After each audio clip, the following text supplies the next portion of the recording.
As-tu lu le livre de Daniel, le chapitre 2, précisément? Oui? Non? Alors, si tu ne l'as pas lu, reste ici. Si tu l'as lu, reste ici aussi. J'ai envie de partager quelque chose d'incroyable avec vous.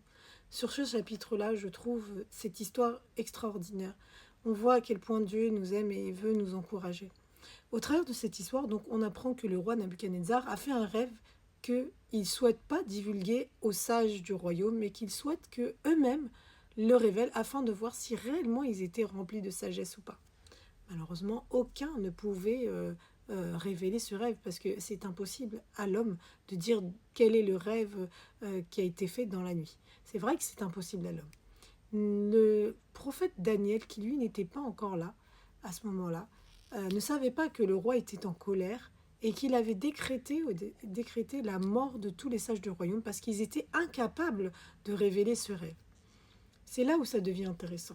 Lorsqu'il apprend que le décret de mort a été prononcé contre tous les sages du royaume, il s'est interrogé sur la dureté de ce décret et a pris le risque d'aller voir lui-même le roi en passant par le chef des gardes afin de demander un délai supplémentaire pour révéler ce qui s'est passé en fait dans son rêve et lui en donner l'interprétation. Alors vous allez me dire, mais qu'est-ce qu'il a Daniel de plus que les autres? Pourquoi lui n'a pas peur et va demander un délai alors que tous les autres ont dit au roi, c'est impossible de faire ce que tu nous demandes? Daniel avait un Dieu et ce Dieu est vivant. Voilà la différence. Il avait cette foi intérieure de ce que son Dieu vivant allait lui révéler le rêve et allait lui révéler aussi l'interprétation. Et c'est ce qu'il a fait d'ailleurs. Il est parti demander à Dieu et Dieu le lui a révélé. Et d'ailleurs, j'aime bien ce passage que je vais vous lire lorsque Dieu lui révèle le contenu du rêve. Après avoir supplié Dieu de les épargner, de leur venir en aide afin qu'ils ne meurent pas. Voici ce que dit Daniel. Que le nom de Dieu soit béni d'éternité en éternité. C'est à lui qu'appartiennent la sagesse et la force. C'est lui qui change les temps et les circonstances, qui renverse et établit les rois, qui donne la sagesse aux sages et la connaissance à ceux qui ont de l'intelligence. C'est lui qui dévoile ce qui est profondément enfoui et caché, qui connaît ce qui est dans les ténèbres, et la lumière réside auprès de lui. Dieu de mes ancêtres, je te dis toute ma reconnaissance et ma louange parce que tu m'as donné la sagesse et la force et parce que tu m'as fait connaître ce que nous t'avons demandé, parce que tu nous as fait connaître ce qui concerne le roi. Amen. Et c'est merveilleux parce que donc Daniel remercie le Seigneur parce qu'il a réussi à obtenir cette réponse. Imaginez-vous la joie. Il a placé sa foi en Dieu.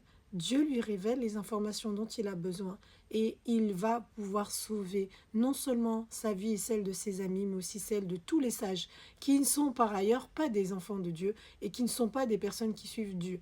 Mais Dieu a épargné tout le monde parce que Dieu est généreux. Il aime le croyant, il aime le non-croyant, il aime ses enfants, il aime ceux qui ne sont pas encore dans sa famille, il aime tous les êtres humains.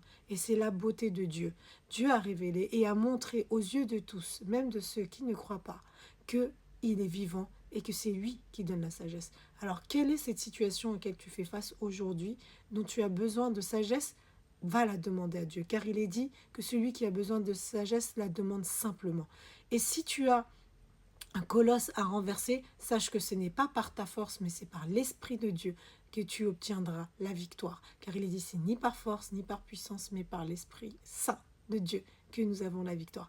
Alors, je t'invite vraiment à poser cette situation au pied de Dieu, de te confier en lui, de croire qu'il va agir, et la foi comme Daniel. Et moi, je prie, Seigneur, pour que nous ayons tous cette foi-là. Et place ta confiance en Dieu, il va agir. Et je prie pour cela. Seigneur, merci infiniment pour ta parole et pour les belles histoires que tu partages avec nous au travers de la Bible. Ces histoires qui sont inspirantes et qui nous poussent à agir et à mettre en pratique exactement les mêmes choses que ceux qui ont réussi dans la foi, ces héros de la foi comme Daniel. Seigneur, aide-nous à avoir une foi si grande, car c'est toi qui es auteur et consommateur de notre foi. Seigneur, c'est toi, auprès de toi que réside la sagesse, auprès de toi que réside l'intelligence.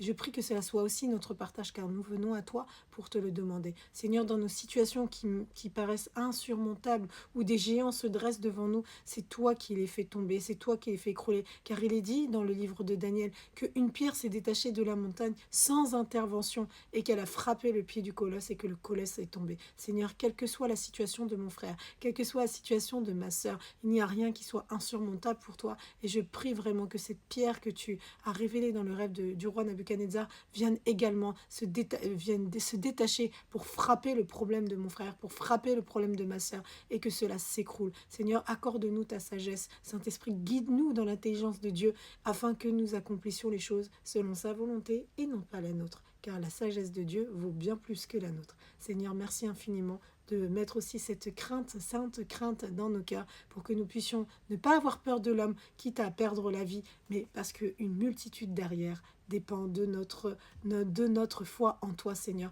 Et je prie que nous ayons le courage de nous mettre devant, de ne pas oublier que si nous mourrons, nous ressusciterons en toi. Seigneur, que toute la gloire te soit rendue. Et je te remercie pour tous les cœurs braves et humbles que tu crées en nous, en mes frères, en mes sœurs. Je te bénis pour cela, Seigneur. Que toute la gloire te soit rendue. Au nom de Jésus, j'ai prié. Amen. Soyez bénis et courageux au nom de Jésus.